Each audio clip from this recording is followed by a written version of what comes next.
मिरज कुपवाड शहर महानगरपालिकेत आज स्वीकृत नगरसेवक पदाची निवड प्रक्रिया पार पडली।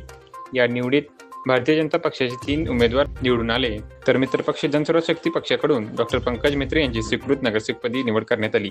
जनसुराज शक्ती पक्षाचे प्रदेशाध्यक्ष समित कदम यांनी या पक्षाच्या कोट्यातून डॉक्टर पंकज मेत्रे यांची निवड जाहीर केली।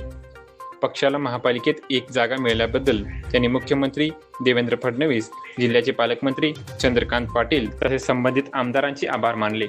विशेष म्हणजे डॉक्टर पंकज मेत्रे यांची मागील निवडणुकीत थोडक्या मतांनी पराभव झाला होता, मात्र त्यांनी सातत्याने काम करत पक्षनिष्ठा जपली आणि अखेर त्यांना स्वीकृत नगरसेवक पदाची संधी मिळाली। दरम्यान त्यांच्या निवडीची घोषणा होताच कार्यकर्त्यांमध्ये मोठा उत्साह पाहायला मिळाला। गुलालाची उधळण करत जल्लोष साजरा करण्यात आला।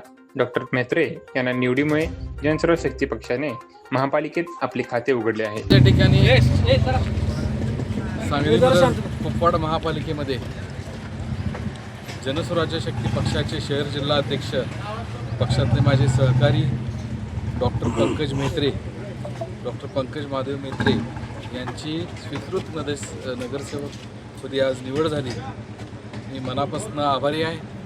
राज्याचे मुख्यमंत्री आदरणीय देवेंद्रजी फडणवीस साहेब, जिल्ह्याचे पालकमंत्री आदरणीय चंद्रकांत दादा पाटील, जिल्ह्यातले पक्षाचे असणारे सर्वच आमदार, जिल्हा अध्यक्ष, त्याचबरोबर आमच्या पक्षाचे पक्षाध्यक्ष आमचे नेते डॉक्टर आमदार विनय कोरे सावकार साहेब, या सर्वच मंडळींचे मी मनापासून आभार मानतो आणि भारतीय जनता पार्टीकडनं शिकावं, घटक पक्षाला कसा न्याय दिला जातो आणि नक्कीच एक चांगला पद्धतीचा न्याय या जनसुराज्य शक्ती पक्षाला भारतीय जनता पार्टीने एक मोठा बहुमान आज आम्हाला त्या ठिकाणी बहुमान दिला।